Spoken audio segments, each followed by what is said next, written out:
how to manage my MBA entrance 23 and 24 preparation along with my job. This is what the most common question I am getting as of now. So in this video we look at section by section, weekday and weekend, how to manage your preparation.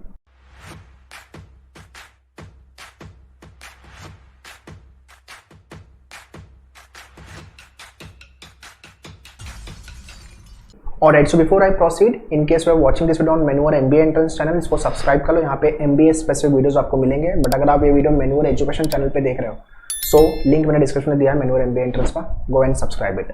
Now let's talk about how to balance my MBA entrance preparation. चाहे मैं cat prepare कर रहा हूँ, NMAT prepare कर रहा हूँ, या snap, IFT, या तो फिर मैं एग्जैट लिखने का सोच रहा हूँ, या CET, CMAT, टिस, जो भी एग्जाम्स आप टारगेट कर रहे हो, along with the job how can you manage. ठीक है, सो अपने पास दो तीन तरीके हैं. सबसे पहले तो Monday to Friday and then Saturday Sunday. Weekday and weekend में आपके प्रिपरेशन को डिवाइड कर दो.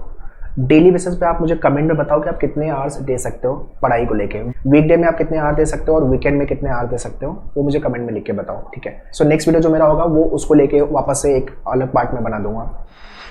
देखो, मुझे वीकडे में आपका 2 से 3 घंटा चाहिए, इससे ज़्यादा नहीं चाहिए. अगर आप MBA के कोई भी एंट्रेंस क्रैक करना है, मुझे 2 से 3 घंटा वीकडे में चाहिए. उसमें अपने को करना क्या है, एक तो newspaper reading without fail, the Hindu newspaper page 1 and editorial page. तो 45 से 1 घंटा, 15 मिनट आपका पेज 1, 45 मिनट्स आपका एडिटोरियल पेज, 1 घंटे आपका newspaper reading. Word power made easy, ये वाली बुक जो है वो कैप की, ये आपको करनी ही करनी है. 20 से 25 मिनट्स में आपका हो जाएगा ये बुक. ठीक है, इसको मंडे टू फ्राइडे आप एक ही सेशन करो, सैटरडे संडे पूरा रिवाइज कर डालो, तो 2.5 से 3 महीने में बुक हो जाएगी. 2 बार कर लेना अपने को, कैट तक अपना 2 बार करके हो भी जाएगा. If you are watching my this video little late, accordingly you have to strategise your preparation. ठीक है, तो ये हो गया आपका एक तो वोकैब. ग्रामर आपका 15 मिनट बहुत हो गया ग्रामर को लेकर. Noun, pronoun, verb, adjective, adverb, ये सब आपको रूल्स पता होना चाहिए. इसको लेकर डायरेक्ट क्वेश्चन तो नहीं, बट इसके एप्लीकेशन को लेकर question, sentence improvement, sentence correction, detection, ये वाले टॉपिक्स आएंगे. अलॉन्ग विद दिस आधा घंटे का टाइम आपको इंग्लिश के लिए देना है.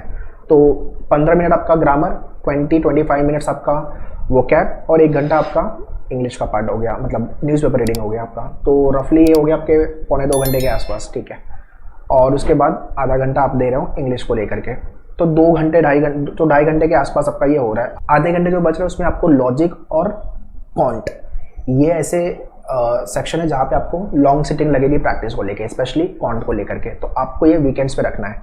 बट मंडे टू फ्राइडे में आपको क्या करना है, मान लो कि आपने ये वीक में 2 टॉपिक पढ़े, मान लो कि प्रॉफिट एंड लॉस पढ़ा आपने, रेशो पढ़ा, तो उसका थियरी पार्ट आपके बुक से, उसका वीडियो लेक्चर्स, अगर आपने मेनू ज्वाइन किया है क्लासरूम या लाइव क्लास, तो आपको वीडियो लेक्चर का एक्सेस मिलता है. उसके रिकॉर्डेड वीडियोस लेक्चर देखना चालू करो.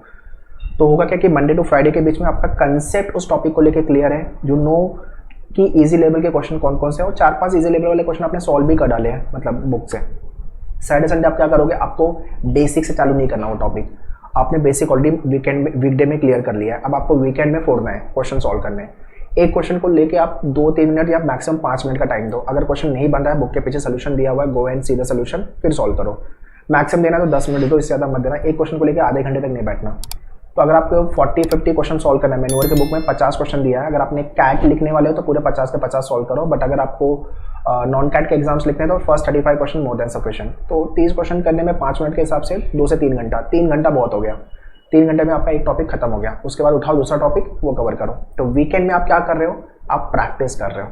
अगर आप सैटरडे को 6 घंटे दे रहे हो, संडे को 6 घंटे दे रहे हो, तो 12 से 14 घंटे की अगर पढ़ाई कर रहे हो आप, तो it is well and good. And कोशिश करो जो भी आप लेक्चर अटेंड कर रहे हो, चाहे आप क्लासरूम ले रहे हो, चाहे आप लाइव क्लास ले रहे हो, या तो वीकेंड लो, या तो फिर आपका लेट इवनिंग वाले लेक्चर्स जो होते हैं 6-7 बजे वाले, उसको अटेंड करो. डिपेंडिंग ऑन योर जॉब, आपका जैसा टाइम कन्वीनियंट है. अगर आपको कोचिंग की रिक्वायरमेंट है, बट अगर आपको सेल्फ स्टडी कर रहे हो तो आप इस तरह से पढ़ाई कर सकते हो आपकी. ठीक है, also in some of the examination you will get GK. अगर आप CMAT लिख रहे हो, टेस्ट लिख रहे हो, ठीक है, तो ऐसे एग्जाम में GK आएगा. तो GK के लिए आपको फिर आधे घंटे और निकालने पड़ेंगे. स्टैटिक GK पे काम करना पड़ेगा.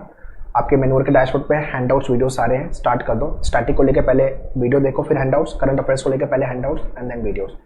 तो वो काम करना पड़ेगा आपको GK को लेके, बट वो आधे घंटे डेली बेसिस पे करो. तो अगर आपको लग रहा है मेरे को 4 घंटे मिल जा रहे हैं, तो आप उसको यूज़ करो. अदरवाइज 2-3 घंटे अगर मिल रहे तो मोर देन सफिशिएंट. मॉर्निंग में आपको 1-2 घंटा मिल रहा है, इवनिंग में 1 घंटा मिल रहा है, तो आप उस तरह से अपने टाइम को यूटिलाइज करो. Also you can use a travelling time.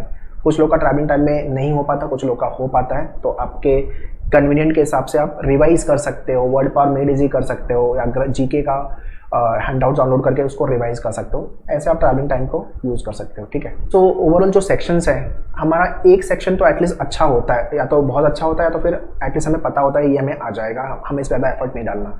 तो अगर आपके केस में एक कोई सेक्शन अच्छा है तो वेल एंड गुड, फिर बाकी के सेक्शन पे आपको मेहनत करनी है, तो वहाँ पे टाइम कम लगेगा। आपका जो सेक्शन आपका अच्छा है, तो वो टाइम जो बच रहा है उसको आप दूसरे सेक्शन जो आपको आपका वीक है उस पर वर्कआउट करो। लग रहा है कि आपको मैथ्स मेरा वीक है, तो आप जितना हो सकता है प्रैक्टिस करो, ठीक है। बट हाँ, क्रेबल मत करो या क्वेश्चन नहीं बन रहा मेरे से, मैं क्या करूँ, मेरा टाइम बहुत लग रहा है। तो मैंने बोला है कि पर क्वेश्चन 5 मिनट, मैक्सिमम 10 मिनट, उसके बाद क्वेश्चन को छोड़ना है, या तो पीछे सोल्यूशन देखो, या तो फिर लेक्चर्स में आप आ रहे हो तो pre the lecture, post the lecture, doubt class आपके क्लियर कर लो क्वेश्चंस, ठीक है। Also very important, last week I was taking lecture at Dadar and one student asked me sir job छोड़ रही हूँ मैं, so and then I am planning my study. मतलब मेरा स्ट्रॉन्ग सजेशन है भाई, जॉब नहीं छोड़नी है। 2-3 रीजन है। नंबर 1, एक तो जॉब मिलती नहीं है। दूसरा रीज़न ये है कि जॉब जो आप कर रहे हो वो वर्क एक्सपीरियंस आपके आगे अकाउंट होगा। नंबर 3 इज़ लाइक, अगर आप एग्जाम के 2-3 महीने पहले आप बोलोगे मुझे जॉब ज्वाइन करो, तब मैं मना करूँ आपको। बट अगर आप कंटिन्यू कर रहे हो तो फिर आपका जॉब छोड़ के पढ़ाई करने की ज़रूरत नहीं है। आप सिर्फ दोनों चीज़ को आप बैलेंस कर सकते हो। So you can meet me whenever I am coming to the centres, Dadar, Borivali, Vasai, Thane, ठीक है। ये सेंटर्स हैं, यहाँ पे बैचेस भी लॉन्च है। You can contact our team, they will guide you. और लाइव क्लास में भी I keep on meeting you, so you can talk to me 1-to-1, you can chat, you can ask your doubts and questions. तो live class अगर आपको join करनी है तो इस नंबर पे आप कॉल कर सकते हो। But very important, don't leave job guys. आपकी पढ़ाई आराम से जॉब के साथ हो जाएगी अगर आप वीकडे और वीकेंड को समझते हो, आपके टाइम को सेव करना जानते हो, कैसे आपको अपना टाइम यूज़ करना, ये अगर आपको आता है तो फिर आप आराम से MBA एंट्रेंस की पढ़ाई करके एग्जाम निकाल दोगे और एक अच्छा MBA कॉलेज आपको फॉर श्योर मिलेगा आपके करियर को लेके। So that's all guys in this video. Share this video to everyone so that they should also be benefited from this video. All the best, thank you.